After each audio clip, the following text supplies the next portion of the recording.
আজকে প্রথম ক্লাস। আমরা যে বিষয়গুলো নিয়ে ভাইবা বোর্ডে যাওয়ার আগে প্রস্তুতি নিতে হয়, তো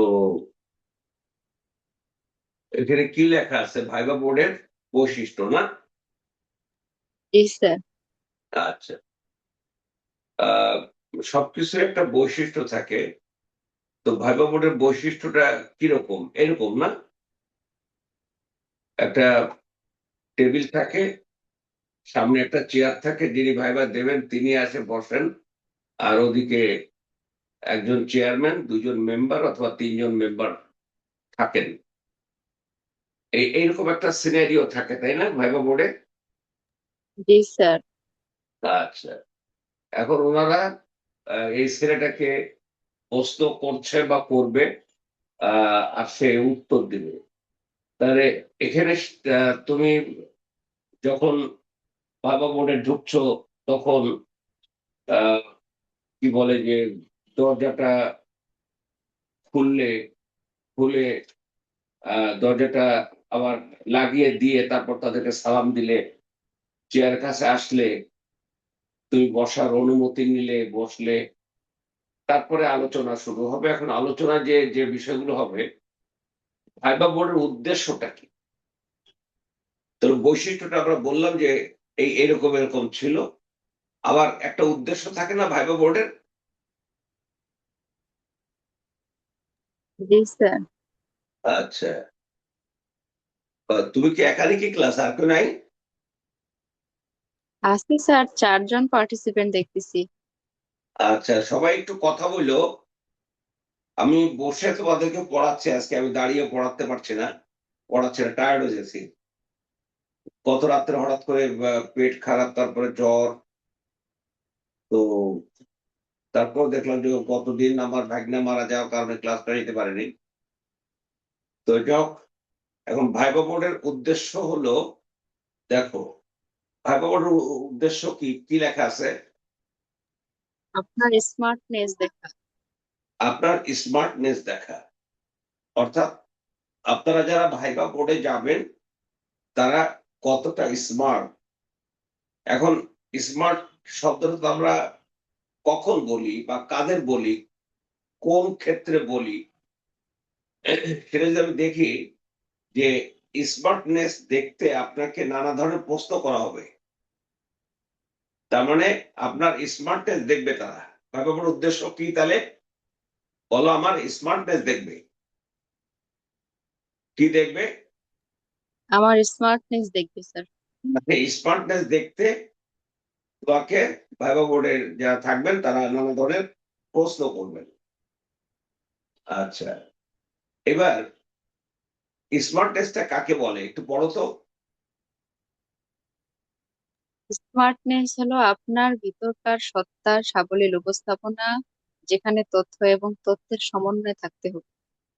আচ্ছা, তার মানেটা হচ্ছে একটা মানুষ তার ভিতরে যে বিষয়গুলো আছে, আমাকে জিজ্ঞেস করা হলো একটা প্রশ্ন, সে প্রশ্ন কতটা আমি আহ, একটা বাক্য কিভাবে গঠন করছি, শব্দ কি গঠন করছি, এবং আমার আই কন্ট্যাক্ট কেমন হচ্ছে, আমি আহ, তারে কি আমার মতো করে তার সন্তুষ্ট করতে পারলাম কিনা।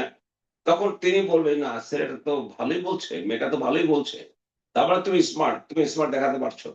তবে স্মার্টনেস হলো তোমার ভিতরকার যে সত্তা, তো ভিতরে যে বিষয়টি রয়েছে, সেটা সাবলীল ভাবে উপস্থাপন করা। অনেকে আছে না, জড়তা, কথা বলতে পারে না, তাই হয় না এরকম? হয় না এরকম? জি স্যার। তাকে কি স্মার্ট বলবে? না স্যার। আর যে একবারে সাবলীল ভাবে কথা বলতে পারে, যে কোনো জায়গায় যে কোনো বিষয়ে এবং যে কোনো পরিস্থিতিতে নিজেকে সাবলীল ভাবে কথা বলতে পারে, সেটা আমরা বলে থাকি স্মার্টনেস। এরপরে আসি আমরা, যে সেটা হলো আপনার স্মার্টনেস দেখতে আপনাকে নানা ধরনের প্রশ্ন করা হবে। কি প্রশ্ন করা হবে তা আপনি জানেন না। তারপর কি আছে? তবে আপনি সব প্রশ্নের উত্তর জানেন। আচ্ছা, আবার আরেকজন একটু পড়ো তো প্রথম থেকে, আরেকজন একটু পড়ো।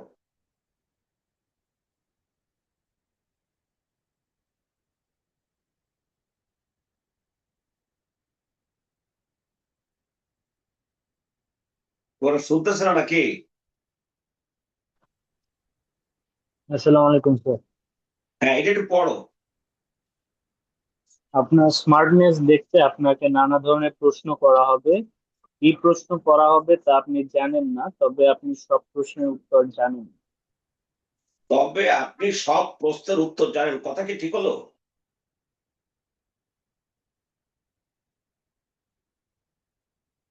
এই কথাটি কি ঠিক বলেছি আমি?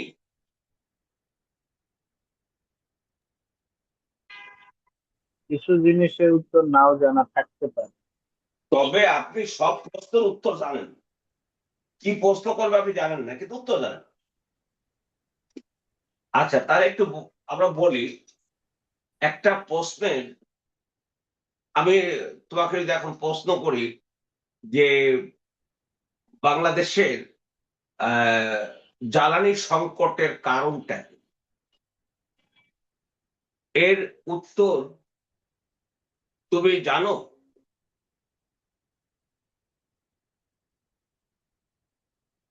বলো, আমি জানি বা জানি না, একটা বলো।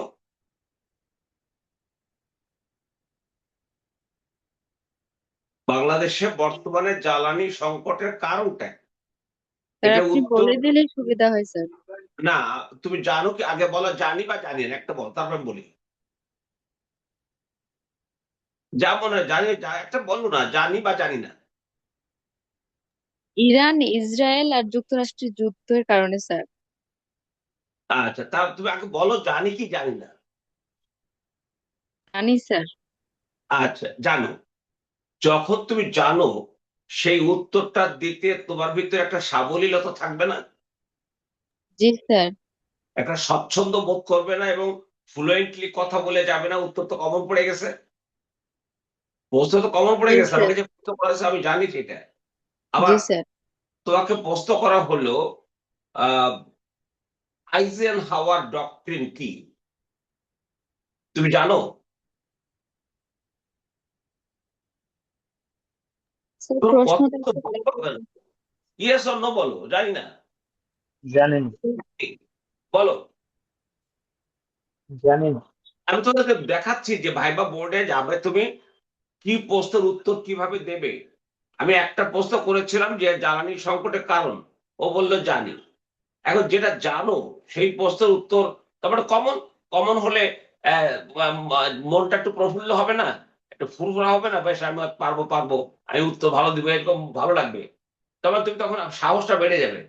কিন্তু আবার আর একটা প্রশ্ন করলাম, আইজেন হাওয়ার ডক্ট্রিন বা আইজেন হাওয়ার মতবাদটা কি, সেটা বলো, একজন বলো, জানো কি জানো না, ইয়েস অন্য বলো। জানি না স্যার। জানি না।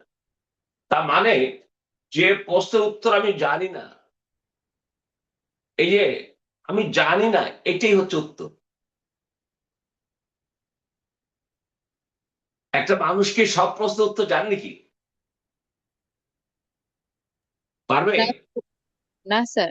আচ্ছা, এই যে তোমরা হয় কি জানো ভাইবা বোর্ডে যে প্রশ্নের উত্তর, এই যে আমি প্রশ্নটা করলাম আইজেন হাওয়ার ডক্ট্রিন কি, আমি দেখছি অসংখ্য ছেলে মেয়ে প্রশ্নের উত্তর সে যখন ভাইবা বোর্ডে যাচ্ছ, ভাইবা বোর্ডের চেয়ারম্যান তো একটা প্রশ্ন করলো, আচ্ছা উত্তর জানো কি জানো না, দুনিয়ায় তুমি ছাড়া কেউ জানে? তোমাকে প্রশ্ন করা হয়েছে, তার উত্তর জানো কি জানো না, কে জানে? আমি জানি স্যার। তুমি জানো। তাহলে তুমি জানো যে আমি জানি না, যেটা জানি না সেটা উত্তর দিতে গেলে কি সঠিক হবে না ভুল হবে? অবশ্যই সঠিক হবে স্যার। না, যেটা তুমি জানো না। যেটা আমি জানি না সেটা যদি আমি জানি না বলি তাহলে সঠিক হবে, আর যদি আমি না না জেনে না না না, তো আমরা ডিবেটে পরে যাই। তুমি জানো না, এটা তো তুমি জানো, ভাইবা বোর্ডে প্রশ্ন করা হলো, উত্তরটা তুমি জানো না, এটা তুমি জানো, আর কেউ জানে না। আবার জানো, তুমি জানো। তাহলে জানলে উত্তর দেওয়ার মধ্যে যে মানে কি বলবো যে ইন্সপিরেশন থাকবে, আর জানি না অথচ সেই প্রশ্নের উত্তর দিতে গেলে একটু জড়তার সাথে কথা হবে না? জি স্যার। আচ্ছা, তাহলে হচ্ছে যে আমি যেটা জানি না সেটা যদি উত্তর আমি দিতে যাই, কথা বলি, তাহলে আমার একটা ভুল হয়ে যাবে না?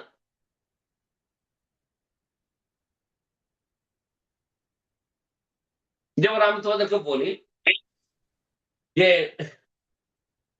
কি বলবে যে বিশ্বায়ন কাকে বলে? বলো, কেউ একজন বলো। বিশ্বায়ন এই শব্দটা শোনে তোমরা? গ্লোবালাইজেশন। জি স্যার, শুনছি। এই যে দেখো, তোমাদের কোনো শব্দই কিন্তু অপরিচিত না, কোনো অপরিচিত থাকবে না। না না জানা একটা বিষয়, আর শব্দটা পরিচিত, কিন্তু আমি পড়িনি, আমি ভিতরে ঢুকিনি, ঢোকার মতো মানসিকতা বা সিচুয়েশন আমার হয়নি। সো আমি তার ভিতরে ঢুকিনি। আমি বলছিলাম যে আমি যেটা জানি না সেটা বলতে গেলে আমার ভুল হবে। ভুল হলে আমাকে রিলেটিভ প্রশ্ন করা হবে, আমাকে আর একটা সম্পর্ক প্রশ্ন করা হবে, সেটা আমি ভুল উত্তর দেবো। তারপরে সিরিজ অফ ভুল। তো ভুল করার চেয়ে জানি না বলে দেওয়াটা কি, আমি জানি না, না জানা তো পাপ না, না জানা তো অন্যায় না। আর তুমি ভাইবা বোর্ডে মনে রাখবে 50 থেকে 60% প্রশ্নের উত্তর যদি ভালোভাবে দিতে পারো, তাহলে ধরে রাখো তো নাম্বার ভালো হয়েছে। কিন্তু তুমি যেটা জানো না সেটা নিয়ে কথা বলতে যাবে না। তুমি বলবে যে সরি, বলবে না আমি জানি না স্যার, স্মার্টলি বলবে আমি জানি না। আমি বোঝাতে পারছি, তার মানে জানি না এটা হচ্ছে উত্তর। যেমন জানি বলে দেবো উত্তর, আমি জানি না এই জানি না কথাটা বলে দেবো এটা উত্তর, তার মানে তুমি উত্তর জানো। এবার কি বোঝাতে পারছি? তবে আপনি সব প্রশ্নের উত্তর জানেন। জি স্যার। তোকে বুঝেছো? অন্য সবাই বুঝেছো কথাটা? জি স্যার, বুঝতে পারছি। জি স্যার। আচ্ছা, আপনি সব প্রশ্নের উত্তর জানেন, এটা আবার কেমন কথাই যে বললাম আমি। এবার পড়ো তো একজন। ভাইবা বোর্ড আপনার আত্মবিশ্বাসের লেভেল যাচাই করবে। সেক্ষেত্রে আপনাকে বিব্রতকর পরিস্থিতিতে ফেলে দেওয়ার চেষ্টা করবে। আপনি কি করবে বা কি কি করবে করবেন? না, ঠিক আছে।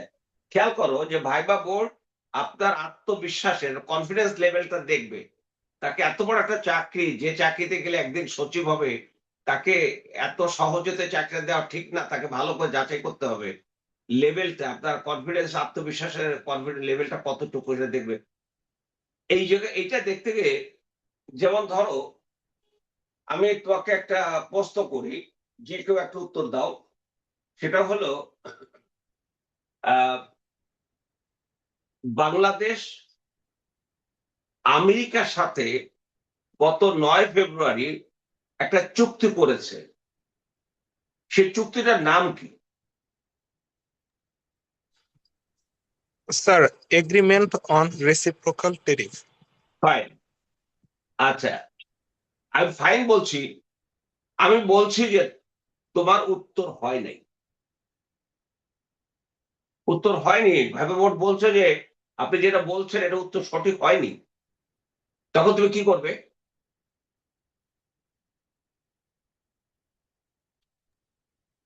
তুমি Sir, যে জানি প্রশ্ন না, sir. উত্তরটা দিলে, তুমি কি জানো সঠিক এটা? তুমি যে জি উত্তরটা স্যার, দিচ্ছ, তুমি কি নিশ্চিত এটা সঠিক? জি স্যার। আচ্ছা, তখন তোমাকে বিব্রতকর পরিস্থিতিতে ফেলে দেওয়ার জন্য ভাইবা বোর্ডের তিনি বলছেন যে না, আপনার উত্তর তো হয়নি। তখন না ওনাদের সাথে তো মনে হয় যে মুখে মুখে তর্ক করব, আসলে বোধ আমার হয়নি, তাই না? জি স্যার, এরকমটাই মনে হয় স্যার। এই হয় যে আত্মবিশ্বাসের লেভেলে তুমি ডাউন হয়ে গেলে। ওরা দেখে যে একটা ছেলে মেয়ে কতটা আর্গুমেন্ট দিয়ে নিজেকে এস্টাবলিশ করতে পারে।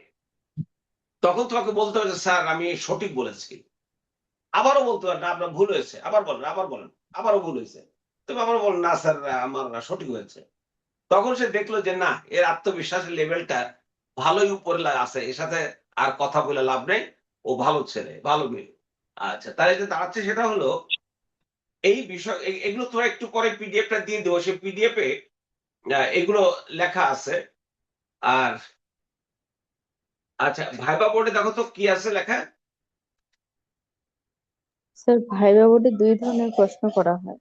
2 ধরনের প্রশ্ন করা হয়। 2 ধরনের ভিতরে প্রথমটা দেখো তো কি। Relationships type of questions. Relationships মানে হচ্ছে হলো একটার সাথে আলোচনা করে এর সাথে আরো অনেক বিষয়গুলো আসে, এটাকে রিলেশন বলে, তাই না? আমি বললাম যে আহ, বিশ্ব ব্যাংক বাংলাদেশকে ঋণ দেয়, এটা নিয়ে আমরা অনেক আলোচনা করতে পারি না? জি তার স্যার। মানে জি এটা স্যার, রিলেটেড অনেক আলোচনা করার সুযোগ আছে না? জি স্যার, আচ্ছা আচ্ছা, এটা হচ্ছে রিলেশনশিপ টাইপ অফ কোশ্চেন। আচ্ছা, তারপর তোমাকে জিজ্ঞেস করা হলো যে আহ, বাংলাদেশের অর্থনীতি আপনার এই যে গত মার্চ মাসে বিএনপি গভর্নমেন্ট 20,000 কোটি টাকা বাংলাদেশ ব্যাংক তাকে ছাপিয়ে দিয়েছে। এই বাংলাদেশ ব্যাংক টাকশালে টাকা ছাপিয়ে 20,000 কোটি টাকা বাংলাদেশ গভর্নমেন্টকে দিয়েছে। এতে সমস্যা বা অসুবিধাটা কোথায়? সুবিধা বা অসুবিধা কি?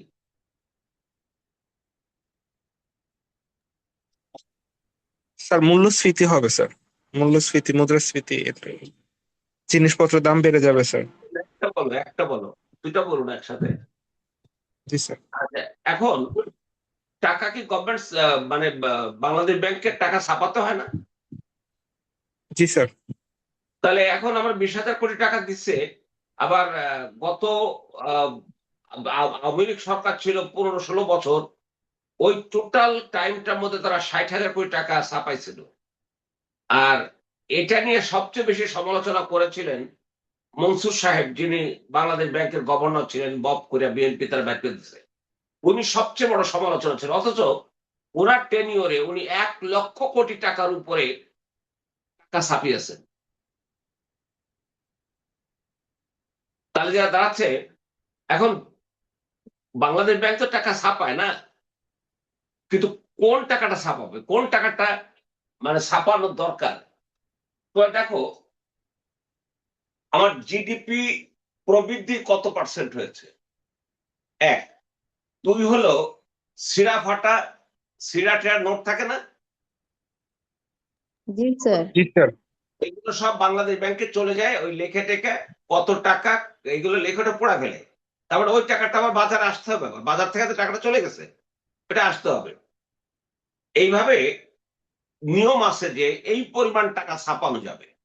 তারপরে যদি টাকা ছাপানো হয় তখন বাজারের টাকার পরিমাণটা বৃদ্ধি পায়। এটা হচ্ছে মুদ্রাস্ফীতি, মানে মুদ্রার টাকার পরিমাণটা বেশি হয়। টাকার পরিমাণটা যখন বেশি হয় তখন দ্রব্য মূল্য বাড়ে। আবার টাকা যখন আহ, কম হয়, আয় থাকে না, তখন মূল্যস্ফীতি হয়, তখন বলে মূল্যস্ফীতি। অর্থাৎ টাকা প্রোডাকশন হচ্ছে না, টাকা বাঁচতে কম। আমার যে পরিমাণ বাজারে আমি আহ, যে আমার চাহিদা, সেই চাহিদা মোতাবেক আমার টাকা নেই, সো আমাকে চাহিদা পূরণ করতে পারছে না, আমি অর্ধেক বা তার কম বা এভাবে ক্রয় করছি। সেটা হচ্ছে মূল্য স্ফীতির কারণে আমার ক্রয় ক্ষমতা কমে যাবে। আর মুদ্রাস্ফীতির কারণে যখন ক্রয় ক্ষমতা বাড়ে একটা শ্রেণী, তখন এটা মূল্যটা বেড়ে যায়। এটা হচ্ছে রিলেশনস টাইপের, যেখানে বিস্তারিত আলোচনা করার সুযোগ থাকে। আচ্ছা, আর একটা হল, দেখো এটা কি বড় একটু।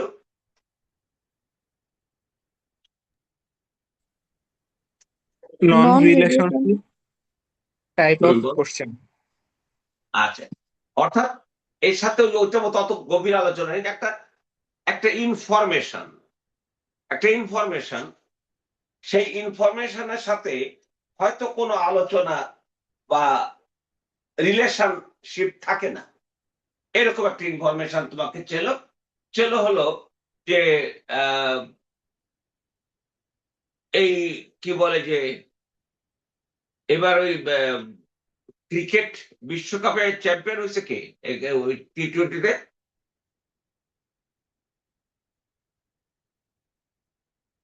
এই যে বাংলাদেশ যে গেল না,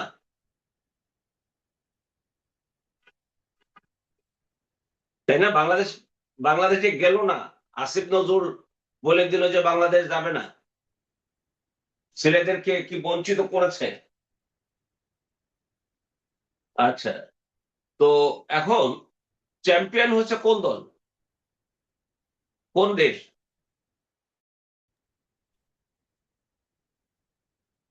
জানো? জানি না স্যার। এটা হচ্ছে ভারত। আচ্ছা, এখানে কি আমরা কি খেলাধুলা নিয়ে কি মানে খেলা কত ফিট, কত স্কোয়ার, মানে ক্রিজের দৈর্ঘ্য কত, এগুলো তো আর শিখতে যাবো না, তাই না? এগুলো তো আমার দরকার নেই। চ্যাম্পিয়ন হয়েছে কেউ, এখানে আর কোনো রিলেশন নেই।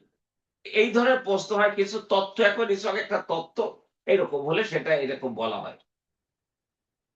এবার আসো যে তোমাকে যে সমস্ত জায়গা থেকে প্রশ্ন করা হবে, সেই জায়গাগুলো দেখো তো আমরা ঠিক করতে পারি কিনা। এই যে রাজনৈতিক ইতিহাস 47 থেকে 71, এখান থেকে কিছু প্রশ্ন করতে পারবা তোমাকে? জি স্যার, করতে পারে স্যার। আমি যখন পড়াবো তখন এটা প্রশ্নপত্র আশা করি তখন তো আগামী মাসে তো তোমরা বাংলা রিটেনের দুটো বই পাবে, আর তারপরে 1-1.5 মাস পর ভাইবার বইটাও দিয়ে দেবো। আচ্ছা, তারপর হলো মুক্তিযুদ্ধ উপরে প্রশ্ন করতে পারে, তাই না? জি স্যার। আচ্ছা, তো মুক্তিযুদ্ধের উপরে প্রশ্ন করতে পারে, রাজনৈতিক ইতিহাসের উপর প্রশ্ন করতে পারে। কি প্রশ্ন করতে পারে সেটা আমরা এই মুহূর্তে যেটা ধরে নেব সেটা হলো, আমরা যদি স্বাধীনতা সংগ্রাম দেখি, আমাদের স্বাধীনতা সংগ্রামটা শুরু হয়েছে 47 সাল থেকে, এবং 71-এ এসে আমরা চূড়ান্ত রূপ দিয়েছি, স্বাধীনতা ঘোষণা হয়েছে, মুক্তিযুদ্ধ হয়েছে। এই পর্বে অসংখ্য নেতাদের গুরুত্বপূর্ণ ভূমিকা রয়েছে না? জি স্যার। আচ্ছা, উল্লেখযোগ্য একটা নেতার নাম বলো, শেখ মুজিব ছাড়া। শেরে বাংলা একে ফজলুল হক। শেরে বাংলা কে ফজলুল হক, আরেকটা নাম বলো। মাওলানা ভাসানী। মৌলানা ভাসানী। আরেকটা নাম বলো। স্যার হোসেন শহীদ সোহরাওয়ার্দী। হোসেন শহীদ সোহরাওয়ার্দী। আমরা ওই সময় এই 3 জন নেতার নাম বলবো, শেখ মুজিব ছাড়া। এখন তুমি এই যে কলেজে যখন পড়েছো, স্কুলে যখন পড়েছো, বার্ষিক ক্রীড়া হয়েছে না, খেলাধুলা, সেখানে তুমি দৌড়ে নাম দিয়েছো না, দৌড়ে? জি স্যার। আচ্ছা, সেখানে একটা সাদা চুন দিয়ে ট্র্যাক করা হয় না? জি স্যার। তুমি দৌড় দিলে যদি ট্র্যাকের এদিক সেদিক চলে যায়, তুমি ডিসকোয়ালিফাই হয়ে যাবে না? জি স্যার। আচ্ছা, এবার আসো 47 থেকে 71 পর্যন্ত তুমি এই 4 জনকে 4টা ট্র্যাকে বসা দাও, শেরে বাংলা, মৌলানা ভাসানী, সোহরাওয়ার্দী, শেখ মুজিবুর রহমান। আমি যেহেতু এখন তোমাদের সেই ব্যাখ্যা করব না, এই 4 জনের ভিতরে আমি তোমাদের একটু বলি, সেটা হলো আমাদের শেরে বাংলা সাহেব, উনি কলকাতা মিউনিসিপ্যালিটির ভাইস চেয়ারম্যান হয়েছেন। উনি অবিভক্ত বাংলার প্রথম মুখ্যমন্ত্রী হয়েছেন। 47 সালে দেশ ভাগের পর, তার আগে 1935 সালে তিনি কৃষক প্রজা পার্টি করেছেন, এবং উনি দেশ মানে পূর্ব পাকিস্তানে পাকিস্তান সরকারের হাইকোর্টের অ্যাটর্নি হয়েছিলেন, মানে অ্যাডভোকেট জেনারেল বলা হতো তখন, অ্যাটর্নি জেনারেল বলে না, অ্যাটর্নি জেনারেল। জি স্যার। উনি অ্যাডভোকেট জেনারেল হয়েছিল। তাহলে শেরে বাংলা সাহেব কি রাজনীতিতে ছিলেন না সরকারি চাকরিতে চলে গেছিলেন? চাকরিতে চলে গেছেন স্যার। আচ্ছা, দ্বিতীয়ত হলো যখন 1952 সালে বলা হলো, 53 সালে বলা হলো যে 54 সালে নির্বাচন হবে, তখন শেরে বাংলা চাকরি ছেড়ে দিয়ে চলে আসলো। কারণ চাকরি ছেড়ে দিয়ে চলে আসলো, তখন তিনি ভাবতেছেন আমি এখন কি করব। কেউ তাকে পরামর্শ দিচ্ছে যে নেতা আপনি আওয়ামী লীগে জয়েন করেন, কেউ বলতেছে আপনি মুসলিম লীগে জয়েন করেন।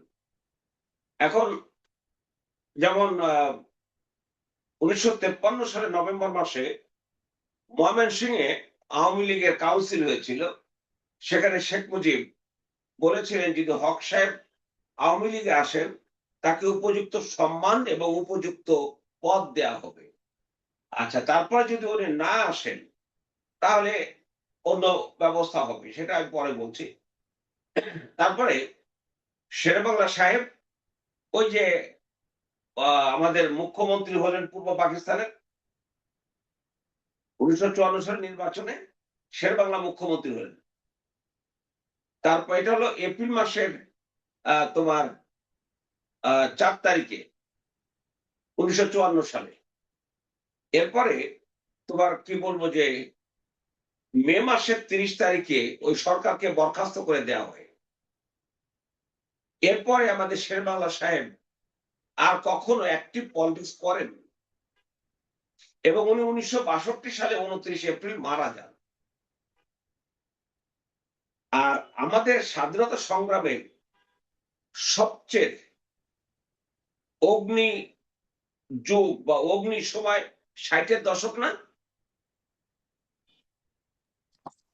জি স্যার।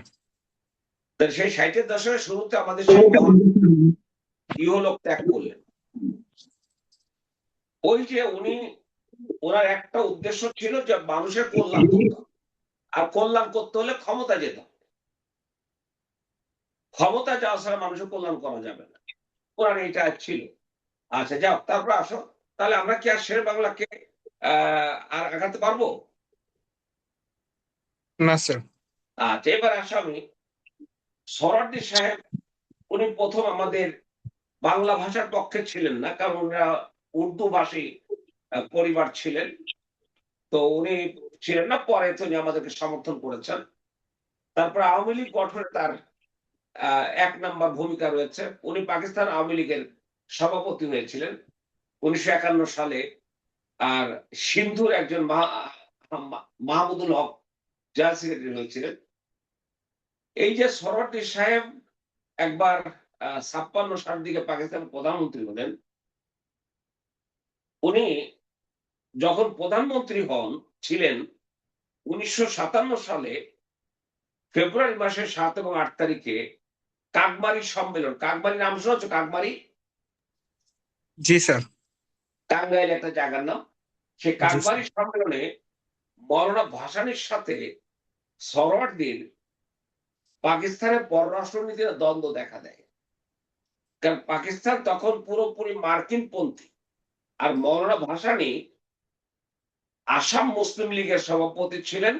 সেখান থেকে উনি আসলেন পূর্ব পাকিস্তানে এবং এসে উনি 1949 সালে আওয়ামী মুসলিম লীগের প্রতিষ্ঠাতা সভাপতি হলেন।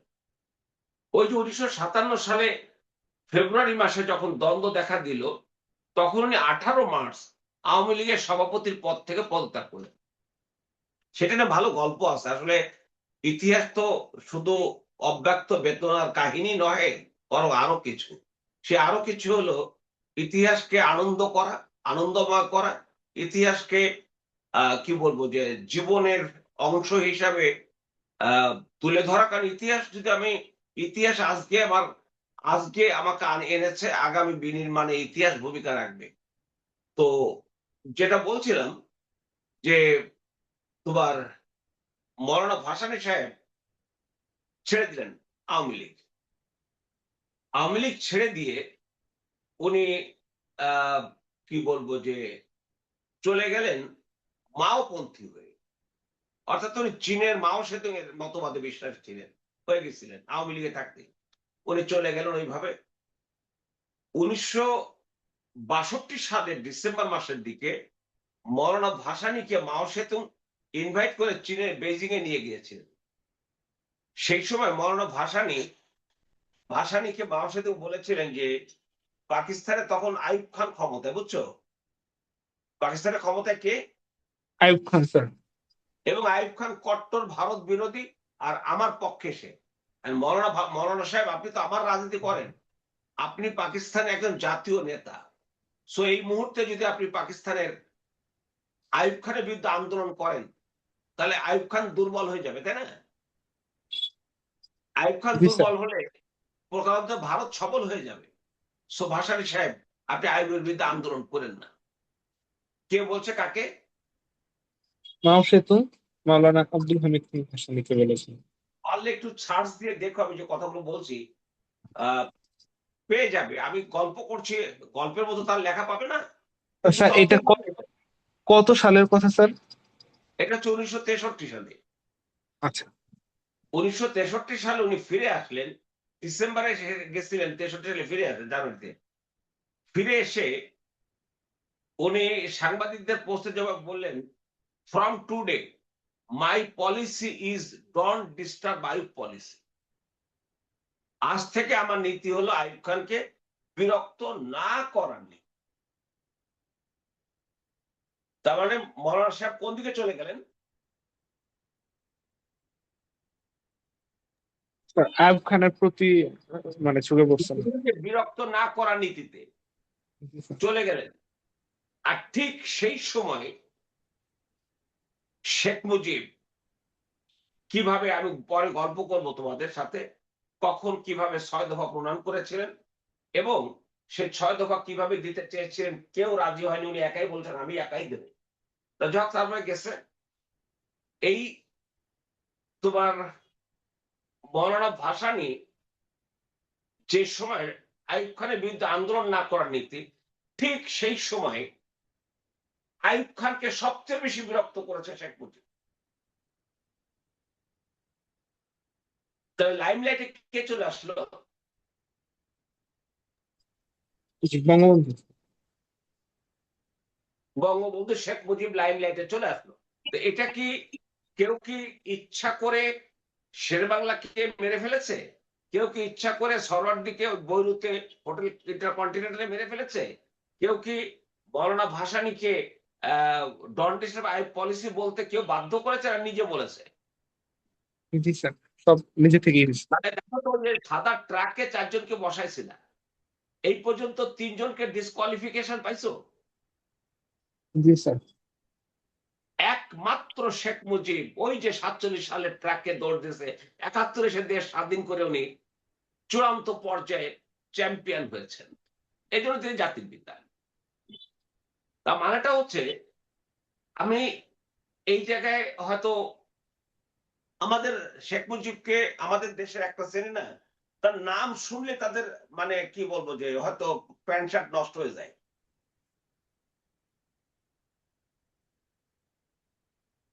শেখ মুজিব এই দেশটা স্বাধীন করেছেন তো, এই আর শেখ মুজিব যেভাবে তার নেতা, সে বারবার বলেছে নেতা এমনি এমনি হওয়া যায় না। নেতা কোনো রেডিমেড বিষয় না।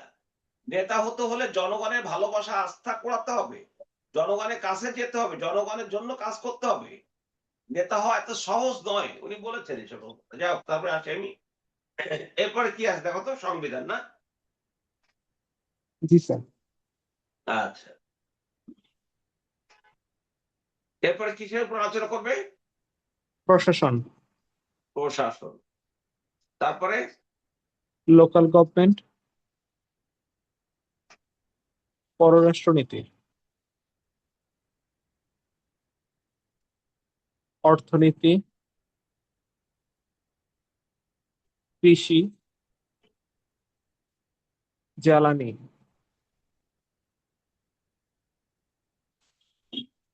শিক্ষা। জাতীয় ব্যক্তিত্ব। বাংলাদেশের রাজনীতি 1972 থেকে বর্তমান। ভূ রাজনীতি।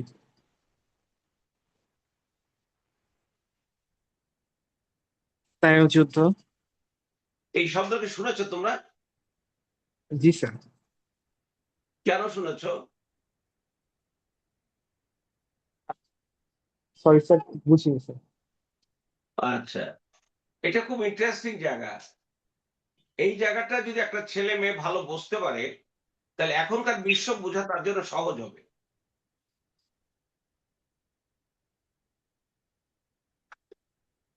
বলো তারপরে। বিশ্বায়ন। জি স্যার, বিশ্বায়ন, সাম্প্রতিক ইরান আমেরিকা ও ইসরায়েল যুদ্ধ, রাশিয়া ইউক্রেন যুদ্ধ,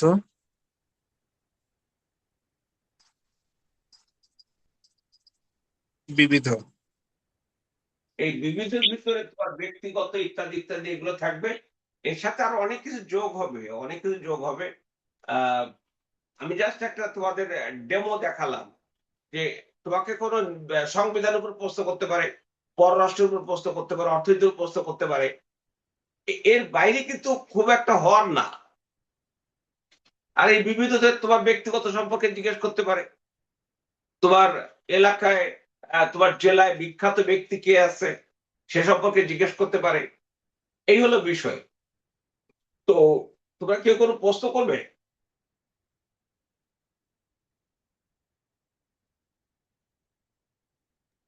না স্যার। আচ্ছা, তাহলে থাকো। মঙ্গলবারে আশা করি দেখা হবে। স্যার, আসসালামু আলাইকুম। স্যার একটা প্রশ্ন ছিল স্যার। বলো বলো।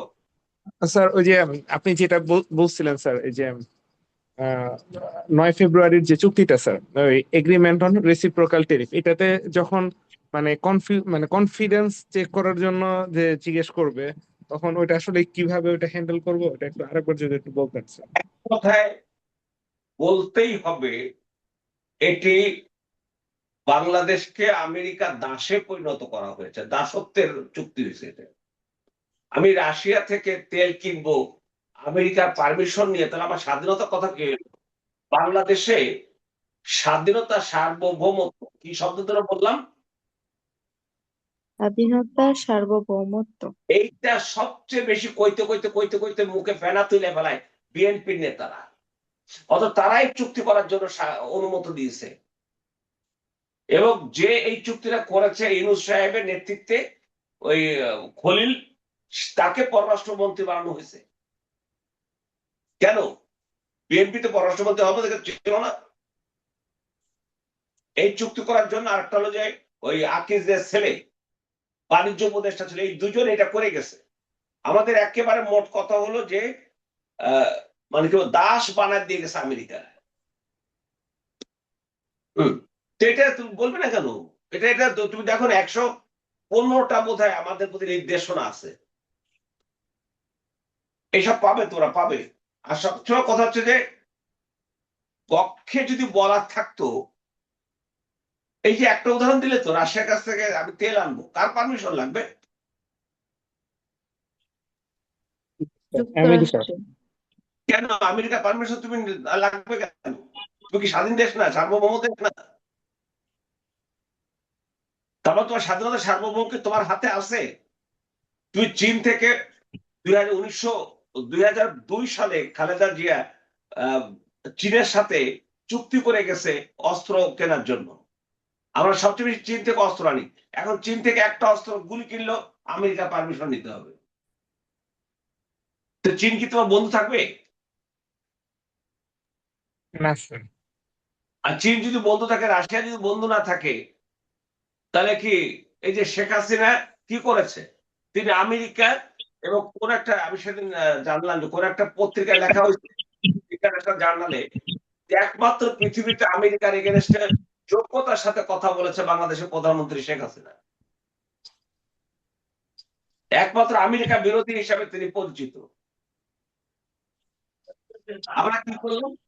ইরান যখন আক্রান্ত হলো 28 ফেব্রুয়ারি ভোরবেলায়, সূর্য ওঠার আগে, ওদের নেতাকে সর্বোচ্চ ধর্মীয় নেতাকে হত্যা করা হলো।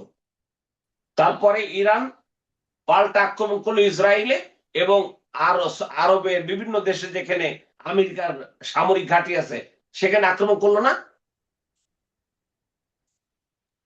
জি স্যার। বাংলাদেশ কি করে জানো? বাংলাদেশ আর ইরান কেন সৌদি আরব সহ অন্যান্য দেশ আক্রমণ করলো, তার প্রতিবাদ করেছে। কিন্তু আমেরিকা এবং ইসরায়েল যে আক্রমণ করলো, আয়াতুল্লাহ রুহুল কি বলে যে আয়াতুল্লাহ আলী খামেনিকে হত্যা করলো, তার কোনো প্রতিবাদ করে নাই।